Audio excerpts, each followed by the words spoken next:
Hello বন্ধুরা, good morning. কেমন আছো তোমরা? আশা করি সবাই ভালো আছো। আমিও খুব ভালো আছি। চলে আসলাম, রোজ যা কাজ করি সকাল সকাল বাসি কাজগুলো সব সেরে নিলাম। তো এদিকে বাসি ঘরটা আগে ঝেড়ে নেব, তারপরে আমাকে বাকি কাজগুলো করতে হবে। তো বাসি ঘরটা ঝেড়ে নিলাম আগে। ছেলে ঘুমিয়ে আছে, এই জন্য ফটাফট ভাবলাম বাসি কাজগুলো ছেড়ে নিই। আর এই ছাদ আছে একটা আমার, সারাদিন রাত্রেবেলা বৃষ্টি হলে পরে এত সমস্যা হয়, ছাদ ঝাড়ো, জল ঝাড়ো। তারপরে পাশে একটা গাছ আছে, এত জ্বালাতন করে, সারাদিন গাছের পাতা ছাদের মধ্যে পড়ে থাকে। আর এদিকে বাসি বাসন ছিল, তো বাসনগুলো ভাবলাম একবারে মেজেই নিই।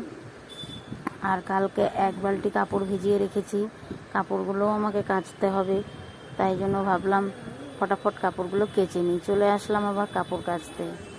তো কাপড়গুলো কাচাও হয়ে গেছে আমার, এখন আমি ফটাফট ধুয়ে নিব।